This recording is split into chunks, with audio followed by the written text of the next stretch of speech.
Minnesota Vikings have been around since 1961.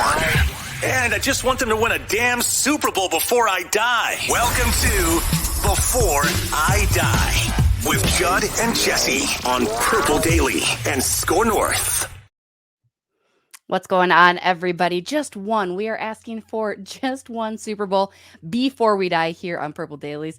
I'm Jesse Pierce, normally hanging out at a rink covering all things Minnesota Wild, but this week in particular, I'm just a disappointed football fan. My Cyclones lost. The Vikings let me down on Sunday. It's been a rough weekend. Let's not even get into the fantasy football. You all know him. He is sports dad Judd Zulgad. And over here, we've got producer Ross. Ross, why are you a Vikings fan? Well, the pain lets me know that I'm still alive, Jesse. So classic. First of all, how are we all feeling after Sunday, after the weekend in general? Again, we don't need to get into college football, but the Cyclones really put the first dagger in my heart, which the Vikings finished out with a 20-17 loss to Baker Mayfield and the Bucs Sunday afternoon. I'm pretty sour about the Vikings loss. That was, if you look at the schedule, that's a pretty damn important game.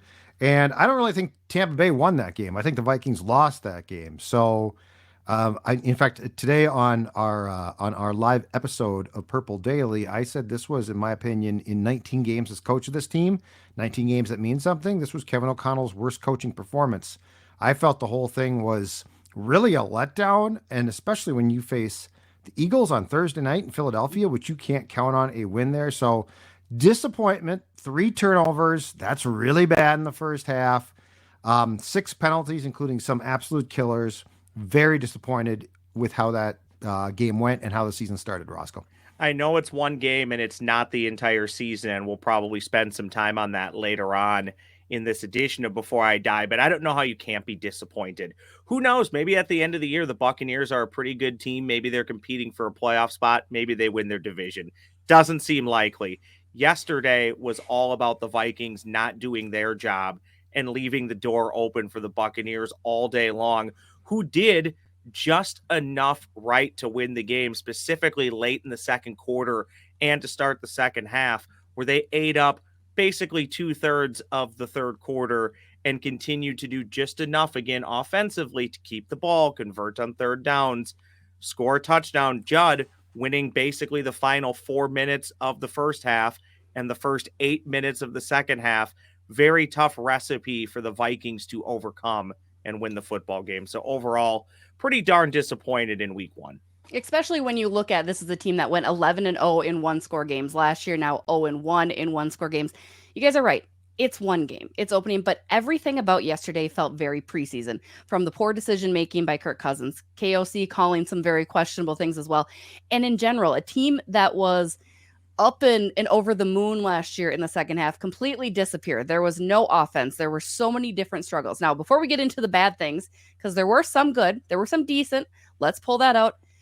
The good only allowed 242 yards, the lowest total in a game since 2020. How do we feel about the defense? Obviously, we had talked about Brian Flores needs to come in here. The bar was on the ground. I didn't hate what I saw yesterday. I didn't love it. I didn't love a lot of things. That goes on both sides of the ball. But in particular, Judd, how do you think the defense performed in week one? I thought for the most part the defense actually, for how horrific it was a year ago, and that was largely, in my opinion, because of scheme, I thought the defense played pretty well. Like, I don't blame this loss on the defense. This is supposed to be an offensive team. And they generated, here's what I don't get. So, like, if you look at the box score, you know, they generated 369 yards to the Buccaneers generating 242. That's pretty good. But they only rushed for 41 yards, the Vikings did. And so, you know, this is O'Connell's team. This is an offensive first team now. So I am not willing to, although there were some breakdowns, I'm not going to sit here after you give 20 points to Tampa Bay and say the defense is the problem. I was really disappointed. I thought the offense, for all of its statistical success, I thought the offense just didn't look in sync. It didn't look prepared. And like the Addison touchdown, I said, okay, here they go. Like, now we're going to start to see this. This game's going. I kept waiting for the Vikings to take this game by the throat, and it never happened. And so, like, this to me was a very important eye game test, because I think if you look at the stats or Kirk's stats, you're like, oh, you didn't play that poorly. Yeah, tough loss. But if you watched it, the frustration of the game and the fact that it felt off almost the entire afternoon, really disturbing against a team that I don't agree with Ross. I think the Buccaneers are going to suck. Yeah. Like, I don't think they're going to be putting good. it nicely. They're not. I don't think they want to win. No. Like, they got Baker Mayfield. And did Baker Mayfield, beyond a few passes, he didn't do anything where I said, okay, that's Baker Mayfield, at his best. So he had a nice little scramble. He did all right. I mean, well, yeah, he did. Although Ivan Pace, dude, don't pull up on that play because that allowed that third down scramble to turn into a first down. And Pace did do some good things. But yeah, I thought that this was a game that you had to watch to sort of get the undercurrent of what went wrong, because the box score, in my opinion, only tells a very small portion of the story. And I think, namely, the offense, as you'd mentioned, Judd, that is the problem. Ross, 10 minutes, 3 possessions in the final 30 for the second half, particularly looking at Justin Jefferson. He had 2 catches for just 12 yards in that second half. What on earth was going on? Why was JJ not getting, especially after he torched them for 7 catches, 138 yards in the first half? Well, I don't specifically even know how that happens, and I know Judd will weigh in here, but at some point, don't Wes Phillips and Kevin O'Connell have to look at it early to mid fourth quarter and say, this is the guy we need to force feed the ball to? I like KJ Osborne fan club. I'd rather take my chances of force feeding it into Justin Jefferson where he can maybe make a miraculous catch than hoping that KJ Osborne makes one. I'll pile on a little bit. Sure, KJ Osborne probably needs to make that catch. Definitely could have been a better pass from Kirk Cousins as well. So it's tough to put it on just one player. However, when you go back to the time of possessions and only being able to get the ball to Justin Jefferson a handful of times, again, tough to do anything when you don't have the football for 2/3 of a quarter. That Tampa Bay Buccaneers drive lasted 8 minutes and 59 seconds to start the second half. Brutal. And the defense was gassed. And that's it. I thought the defense was a lot better, and I think there's good signs, even though, Tampa Bay probably isn't going to be very good. I think we saw good signs, but as that game went on, Tampa Bay, you heard it during the broadcast, we're going to keep running the football because it needs to be part of our game plan. Well, that obviously, as the game went on, was wearing the Vikings defense down. I think Tampa Bay finished with 73 total rushing yards? Not a lot, but the majority of them were in the second half. And what they allowed that to do for Tampa Bay was keep drives going. They would get 3 or 4 at a time. They would make it 3rd and short versus 3rd and long. Again, just tough to overcome that. The Justin Jefferson thing, I honestly, I don't know. Like, is that just a one-game thing? Is that a fluke? I know a lot of people going into the year were wondering, boy, how good can Justin Jefferson really be? He's going to get double or triple teamed. Well, newsflash, he was double and triple teamed last year and still put up great numbers. So I want to see how it plays out in the upcoming weeks. And again, maybe that's just a not having the ball thing. But then again, the routes that he caught the ball on, Judd, were basically two short routes where he didn't get more than 5 yards downfield. You got to get Justin Jefferson downfield and in space, not a wide receiver screen or a quick out.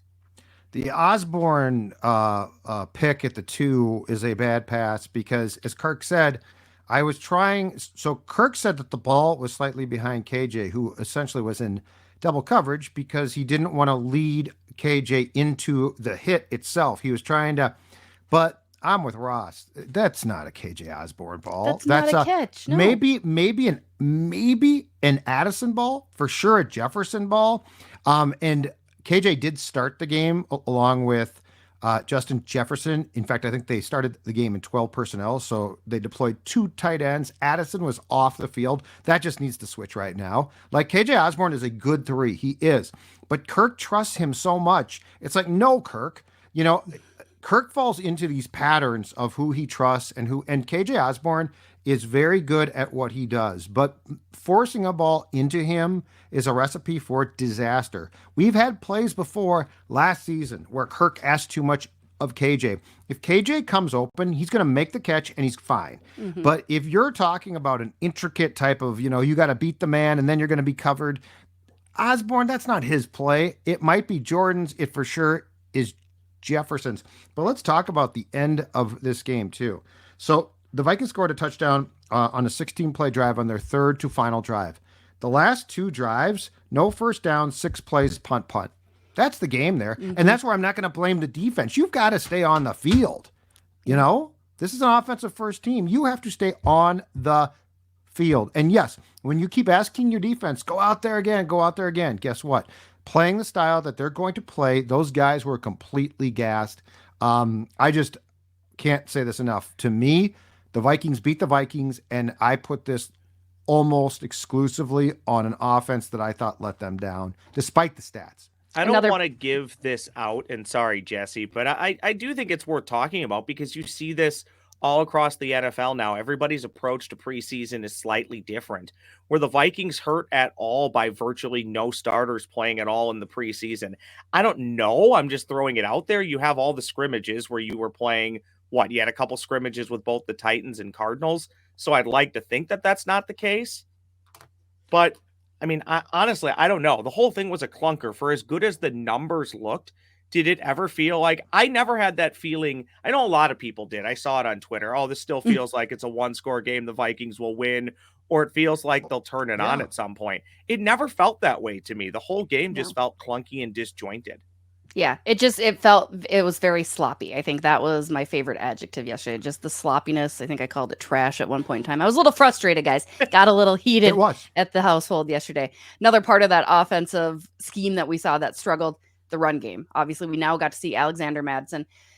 Underwhelming, to say the best. I'm trying to think of, right? Like very kind of meh. I mean, I didn't have high expectations for this by any stretch of the imagination. And he had the one to go and break a tackle and eventually get a touchdown. But Alexander Mattison, how did we feel at him filling Dalvin Cook's former role on the run game? It's blocking too. Like, we can't just blame the back himself, but I will say this because I've seen a lot of, now you see why Dalvin shouldn't have been let go. Dalvin Cook did not have a good year. Dalvin Cook had a few big runs. And if you give Madison the rock enough, he will have a few big runs. But we're talking about establishing a run game. And Dalvin Cook lost a ton of yards. This team needs to flat out, though, establish a run game, because the problem is, if you continue down the path that this team went down in week 1, what you're going to see is teams aren't going to care about or bite on play action. And now you're trying to have play action, and teams are like, no, we're not going to bite on that crap. And so I was underwhelmed, and I actually think that was a huge part of that game, because if you had established the run game, guess what? You don't have, and this is the stat to me that's really damning for the offense, 11 series by the Vikings, 6 3-and-outs. Yes. Mm-hmm. Yep. That's the damning stat. And that is born out of the fact of what? Incompletion, run, incompletion, punt. And so the run game being as ineffectual as it was, a definite problem. And if you can't, and this is going to be tough, if you go down the same path in Philadelphia on Thursday, you know what? I would advise you don't get on that big bird. Well, don't get on that big bird. Just stay home. And can you do that? Can you just say, nah, like, we're good? We'll just sit this one out. Football's version of the intentional walk. You just fly over, right? You get near the city. No, you don't even fly over. You just ground. You know what? We're trying to save gas in this country. Airline jet fuel, right? Just stay home. Just stay home with us and watch something on Thursday night. I'm sure it's a great TV night. On the run game, I never thought I would say this, but losing Bradbury hurts. He's a much better run blocker than he is pass blocker. He goes down right away. Yeah. We already have multiple different stories on the Ed Ingram jab that caused the fumble, whether it was Cousins' fault, Schlottman's, or Ingram's. It's probably more Ingram's than anybody's. But Ed Ingram, big problem. So that's two main problems right there in the run game. Is you lost your center, who's a better run blocker than a pass blocker. Ed Ingram's a problem no matter how you want to talk about him. Ezra Cleveland, I think, is okay. He's not great. The Vikings' biggest problem right now in the run game is from the outside in. On the outside, they're pretty darn good with O'Neal and Darrisaw, who's also banged up. Darrisaw is. The other three, I don't know. Cleveland, probably at this point, a pretty good starter in the league. The other two, I mean, I don't know what you would grade Bradbury, like a 6 out of 10. He had a nice year last year, but again, better in the run game. And the Ed Ingram thing, man, we're getting dangerously close to that just needing to be done. And I don't know how you handle it, whether you're going outside the organization. My hunch is if you had better options internally, you'd be using them. So I don't know how you fix that quickly. You don't put Schlotman for your number one set? And right now I believe, Jug, correct me if I'm wrong, Bradbury, day-to-day with the back injury. He ain't playing Thursday. There you go. Yeah, that's a tough turnaround. It might even be a tough turnaround. Might be tough for Darisaw, too. Yeah. He's got an ankle. Unless it's broken, tape it up. I don't want my tackles okay, he won't be as good as he should be, but you're talking about Oli Udo starting or a hobbled Darisaw. That's a hockey one, Jess. That's one where you tape it up and you go. And it hurts. It sucks. But guess what? The Bradbury one, I don't think he can play through it. Like, it's a bad back. I don't think you can't ask a guy who hikes the ball while bent over at the waist to do that with a bad back. I bruised my tailbone this weekend, guys, and that is very, very painful. What'd you do? I slipped down some stairs accidentally. Kid's toy, a couple adult beverages possibly were involved. We're not sure. Sources can't confirm or deny. I'd love to hear the recording of the words that came from your mouth. We can't review it. It's not season ending, thankfully. I don't think Bradbury's season ending either, but you're right. Like, that role kind of need a good back. Generally helpful. Did the kids learn some new words? They did. Yeah, they've heard those before. They've been around. Again, they have been around. Speaking of Philly, though, you guys, what does this mean? Now the Vikings are 0-1, played pitiful. I'm just going to call it a pitiful game. It really was not good. Short week going into Philly, who is coming off their victory against the New England Patriots 25-20 on the road. How nervous now are you that the Vikings will start 0-2, especially because on the road? Then you look ahead, you got the Chargers at home, KC at home. What does this mean for the start of the season for your Minnesota Vikings? I expect it. I mean, I expect them. I'll be very, very surprised if they win. Philly went into New England, into Foxborough, didn't play a great game and won. Like, on the road. That's impressive. Like, they are a better team.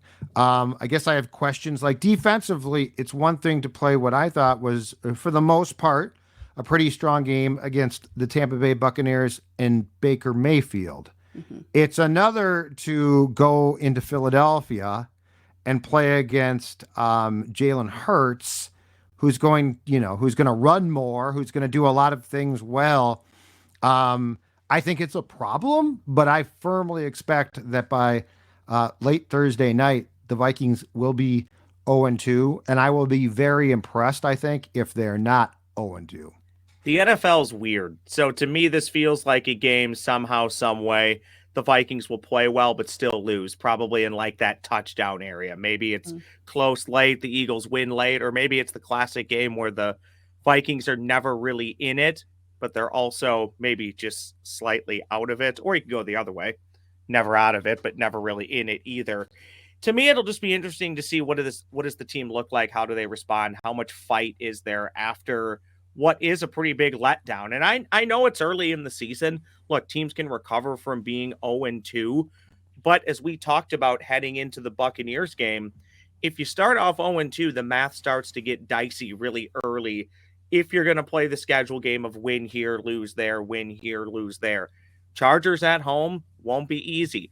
Kansas City at home, I know the Lions beat them, but Kansas City's probably going to have Kelsey back and Jones will probably be playing. You know, it's a different Kansas City team that the Minnesota Vikings will be seeing than what the Detroit Lions saw, albeit a very impressive victory to go on the road and win opening night like they did. So I don't know. I'm with Judd. I kind of expect a loss. I think most of us realistically would have expected one before the week one debacle against the Buccaneers, but it seems likely. But we'll watch. We'll have fun, and maybe they'll surprise us and win a football game. Losing's you never know. Not fun. Losing is not fun. Say it with put me. Up some Losing's not fun. Damn points too. Like, if you need to get in a shootout against the Chargers or Chiefs, then do that. Score points. Yeah. Like you're supposed to. You are based on offense now.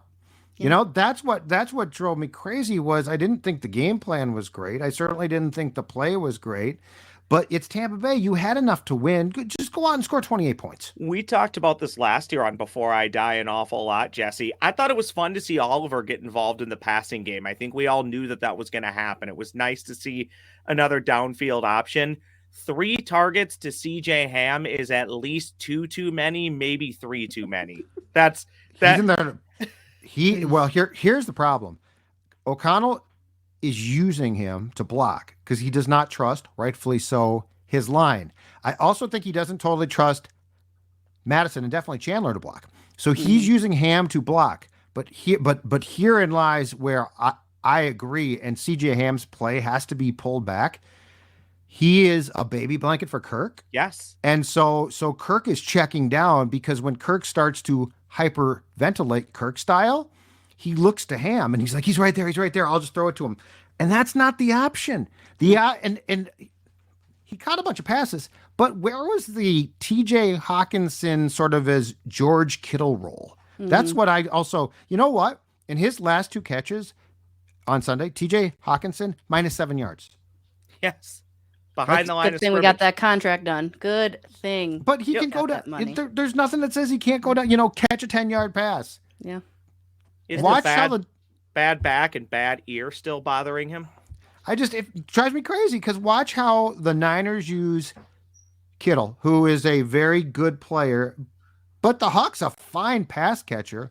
And then explain to me how he's catching balls again from Kirk behind the line of scrimmage, and just to be clear, TJ Hawkinson ain't exactly twinkle toes. Right. Yep. So he catches the ball 3 yards behind the line. What do you expect? He's just going to evade the defender. There's just a lot of, in my opinion, dumb stuff yesterday. It felt very, very ineffective. The play thinking wasn't fully thought through, and it seemed a lot of panic, which is the panic mode that I think Vikings fans possibly are entering. Looking at this year again, it was one game. It's going to be tough this week, but there's a light on the horizon. I want to take a peek, guys, around the rest of the division. Judd, I'm going to start with you on this one. The Kitty Cats, your Detroit Lions. Judd said he wasn't sold in. It was a good win against Kansas City on Thursday, 21-20. Are you believing now, or you still have some big old questions for the Detroit Lions and Dan Campbell? I'm believing a little bit more. Like, I need to see way more, but I was impressed. Like, you go in there and win. That's impressive. Jared Goff played well. Detroit. Now, what I'm curious about is as the season progresses and the temperature increases, what is Dan Campbell's coaching style at that point? But yes, for week 1, I thought they'd get blown out. So I was extremely impressed that they went in to KC, by the way, followed by a bunch of their fans, which was cool to see. Yes. And just to be clear too, I think if they're good, it's going to be more fun because we haven't seen them be consistently good forever. So yes, I am beginning to believe far more because you can't dismiss going into that stadium, which is like a college atmosphere, and coming away with a primetime win. It's impressive. I mean, Dan Campbell reminds me of the dude. I just want him to be having a white Russian with a robe all the time, every time I see him. So I support him when he's not playing the Vikings. I don't want to see him near a robe, Jesse. I don't want to see him near a robe. I do. I think it'd be great. Bulking of a man. Ross, meanwhile, Packer country, our friends over next door, getting very excited about Jordan Love. He's the next Aaron Rodgers, the next Brett Favre, another quarterback that's fallen into their lap because they beat the Bears, the Chicago Bears, who are just as grim and dismal as they were. How are we feeling? Ross, start with you about the Packers and Chicago after watching them duke it out yesterday. I don't really think we know what we learned. It's the classic case of it's going to take a few more weeks. I think we all surmised that the Bears were going to be better, probably not great. I think I said on this podcast, maybe as we were wrapping up the preseason. Oh, never mind. I didn't join you for any of the preseason. Oh, you weren't. Must have been off, like the Vikings. Yeah, must have been week 1. I think Jordan Love and the Packers are going to be just fine. I don't think they're going to be 14-3 good, but I think they're going to be fine and compete for a playoff spot. I think we saw that yesterday, that they're going to be functional enough. That roster still has a lot of talent. I think Love is going to be pretty good. I don't know how great he's going to be. The jury's out on that. But going into yesterday, I think a lot of us would have logically thought that was going to happen outside of the Bears. I think the Bears are better. They're not good. I mean, the Bears are probably going to win what? Somewhere between 5 and 7 games. So they're going to get blown out of a lot of games. I think the Packers will win somewhere around 10 or 11 games. I really do. And that logically would have to be one of them. It is annoying, though, to see the stat line from Jordan Love, see him play well, look comfortable on the road, making a few of those Patrick Mahomes type sidearm throws. And And we're just here. We are middling in mediocrity again, albeit only 1 week. So keep the faith. Keep the faith always. Let's dive into some quick comments from YouTube. Oh, and by the way, this week, because it's so grim, it's really basically just a comment from YouTube. Comments from YouTube. This is so Vikings-esque that we're here after just 1 week, heading into week 2, just a few days away from the Minnesota Vikings. This comes from, I don't even want to say the name, but I'm going to guess. We'll go with Hawkow7581. Judd, speaking directly to you, the Vikings starting 0-2 might be the best thing for this franchise. Can you say franchise quarterback? Question mark. Judd, Jesse, is it far too early to mail it in for 2023, or are we already there? Are we searching for the next quarterback 1 week into the season? Well, yes, they are, but they're not. Look, the Arizona Cardinals had a lead, I believe, pretty much throughout their game against the Washington Commanders on Sunday. And you know what? They prevailed by losing. The Arizona Cardinals are going to win about 2 or 3 games. I honestly think that there were probably some on the plane going back to Tampa who were like, why did we just win that game? What happened? You know, Baker Mayfield's our quarterback. How much better can we potentially do at the top of the draft? I think the Vikings are, I think worst case, they win 7 or 8. So I know what you're saying. I'm all for a good tank. This team has too much talent to do a total tank. And so, yes, it would be great to find that QB. The only thing I could say that's good is it does appear that this draft might be deeper in QBs than first thought. Like there seems to be a lot of, good college talent. So perhaps there is a guy that Kevin O'Connell can identify, but it ain't going to be like a top 2 pick. Well, I know Phil said this going into the year, and I firmly believe this and will basically repeat the talking point. Kirk Cousins could have got injured in training camp, and Nick Mullins is probably still good enough with this roster to win you 4 or 5 games. Fair. So to get a super high pick, you'd have to be awful, and that's just not going to happen for the Minnesota Vikings. However, maybe if you're drafting in the middle, it's easier to move up and find a quarterback. One of those quarterbacks, Judd, the Gophers will get a look at this upcoming weekend when they take on Drake May in North Carolina. So if you're a Vikings fan, not necessarily a college football fan, Saturday at 2:30, you can take a look at one of those alleged top 5 or top 10 picks in Drake May, quarterback for North Carolina. Here's my take on this. Jesse, that's you. Yes, I've seen this script before. Here's what's going to happen. Vikings are going to go into Philly. They're going to win. All of a sudden, all the fans are going to be like, yes, we're Super Bowl bound. Forget tanking. We're back. We're back. We are the best team. That's Jesse. exactly how this is gonna go out. That's how this always plays out every single year. We do poorly in one game, and all of a sudden it's like, we're doomed. This season's going to be the worst. Get the paper bags out. Put them over our heads. They're going to win one game, and we're going to think it's the greatest turning point of the century. So that's what's going to happen. So no, you're not going to tank it.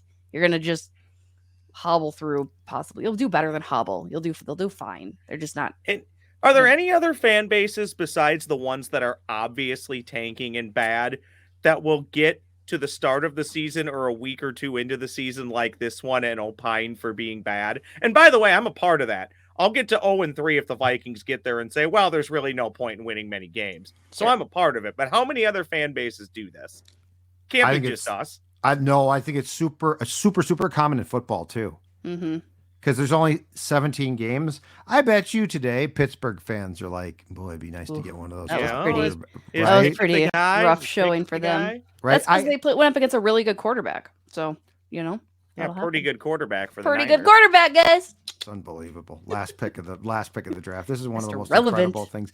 I once said that the Tom Brady 6th round thing would never happen again. And somehow the guy who was the team that traded up to 3 to take Trey Lance, who they've now traded, somehow just decided to grab a flyer on Brock Purdy. It's an incredible story. It is really interesting. It is. Go Cyclones. Not this weekend, but go Cyclones. No, you didn't play well this weekend. Don't need to talk about it. You think my kids heard choice words coming out of me when I slipped and fell? No, it was far worse during that game. I had to make sure they were all outside It was. You do realize in Tough go. football they were a god awful forever, right? Yeah, I was there during those portions, but I Okay. figure if I went through 4 years of trash, Gene Chizik coming in and then leaving and going to Auburn and winning with them Winning the year national title. afterward. Yeah, Uh-huh. it was great. If you survived the Paul Rhodes era, Jesse, you can did. survive anything. Dan McCartney. I went through 3 coaches in 4 years while I was there. Dan McCartney? He was coach for the first 2 years, and he had Gene Oh, for a wow. year, and then Paul Rhodes senior year. See, little Cyclone history for you. Yeah, very good. Iowa State fans. Let's do a little wrap as we always do with our team before I die. Time now for the Before I Die crew to give us their Before I Dies. Roscoe, why don't you kick us off this week? So I thought about this yesterday watching the Red Zone channel, which I am wont to do between commercial breaks for the Minnesota Vikings and when the Vikings aren't playing. And Red Zone's pretty good about showing you how teams got into the red zone or other big plays. But I came up with another idea for the NFL. The next channel up or down from the Red Zone channel should be called Between the Zone, where they show you only plays between the 20-yard lines. So you can catch more of the plays and more of the actual football. The Red Zone channel's great, but it's convinced most people that all NFL games are super great and super exciting and there's always fun things happening. I mean, for as much as I love the sport, not really.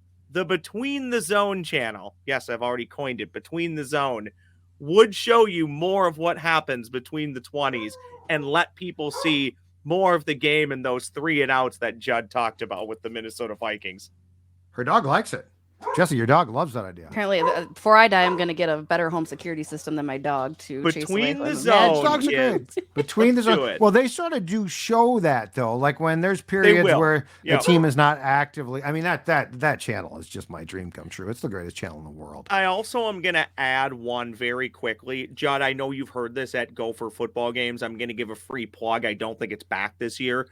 Big voice guy would always say when the Gophers get inside the 20, and Iowa does this too, the Gophers have entered the blank red zone, or in this case, it was the Case IH red zone. Yep. Okay, if the Gophers get in at the 19 and then Kaliak Manis is sacked at the 23, I want that guy to say the Gophers have now left the Case IH red zone, or then when they get back in, he announces they've re-entered. If I'm paying hundreds of thousands of dollars for the sponsor, you want this. I want as many Yes. mentions as I can get. It's very smart. You know what? I kind of Okay. like it. I'm all over the zones today. You're all over the zones. Yeah. I don't hate it. Suss Thank it out a you little very bit more. much. It's sort of a intriguing thought. Yeah. Because you have enough people, I think, that would be interested in that. I'm not sure too. the Like, team that's what's would like crazy. that though. No. Like if you're the Gophers and you're like, the Gophers have just left. They can't get, a sack by Wisconsin. That's a 3-yard loss, and the Gophers have left the Case IH red zone. I don't know. They like The that. Gophers have re-entered the Case IH red zone. Yeah. Judd, what you got for this week's Before I Die? Before I die, when it comes to your favorite style of football, college, Jesse, here's what I would like. I would like to see, now that these conferences have expanded beyond belief, unless you are playing a marquee non-conference opponent, you have to just play conference games. So like the Gophers on Saturday, I'm intrigued by it. But like this past week, what good? And I know it was not a great game, but what good does that game do fans? Make that a Big Ten game. Like you got enough teams now. You're not going to need to be like, oh man, there's only X amount of teams. So I think you can petition for a marquee game, but as far as we're going to pay, directional school from Michigan $250,000 to try to blow their drawers off, let's end that. Let's have conference play as much as possible. Again, unless it's going to be a marquee non-conference game, which I think can be approved, but beyond that, just play conference games. I agree with that. Like Louisiana State coming up in like Yeah, it's 2 just weeks. Like what? ridiculous. I didn't even know that. Well, Well, all right. And like the Cyclones against the Hawkeyes is fine because they Yeah. play, and that's a marquee game. But Mhm. yeah, like there's these crappy teams that just invade your. Yeah, it's like no, let's get Turn rid it of into some sort of flag football for charity. Maybe get some names out there. I don't know. Do something kind of fun. Maybe Could same you thing. could you simplify They'll never do it. Could No. you simplify it though, Judd, and just say one non-conference game? Because not everybody's going to be able to get a marquee matchup. So could you do one non-conference game and 11 conference games, something like that? Sure, but I want to have say like you can't schedule a cream puff, and I get to decide who the cream puffs are. You specifically, like always Well- goes through Judd. Like these are Judd's. I mean, I can allowed. do it. I got the time. See, now I want to be sitting by you though, because what happens the day 5 years from now, Mark Coyle picks up the phone, your plan's been adopted, and Mark Coyle's still here, and he says, Judd, I got an idea. Our also ran that we're going to play, and I know I'm going to catch heat for this. We want St. Thomas in week 1. Mm. You're going to say no to that? I think a lot of people in Minnesota would love to see the Gophers play. If it's in state, I might say yes, but I'm talking Okay. directional schools. No directional schools. So like Northern Iowa, hyphens- you would say no. Northern hyphens- Iowa's out, St. Yeah. Thomas in. And hyphens and directions not allowed. So like if your school has a directional portion to its name, or if your school has a hyphen, you're out. No way. Because St. Thomas eventually probably would be fun. The Gophers probably wouldn't play them at some point in time because they're afraid No. they might get Yeah. upset. No, Yeah. they don't want to. Those teams not playing in basketball makes zero sense. Well, they'll play in hockey at XL later this I know because year, Gopher or Hockey's early got the next year. cojones. Mm-hmm. That's The true. cojones. The cojones to do it. Take My us home, Jesse. Oh, mine's way lame. I'm just going to teach my kids how to pick up before I die, which probably will never happen. Like I actually legit will Yeah. die before they. That's Why pick do you up. think that's definitely going to right happen? I have no idea. It hurts. The tailbone very Well, wait. bruised. Does off that point, does your husband pick up?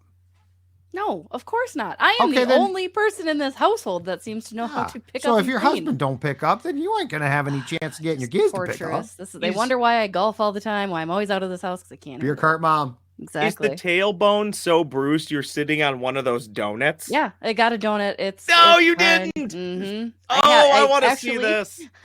I changed my child's boppy into like the donut. I was like, this will work for the time being. Where's your cane?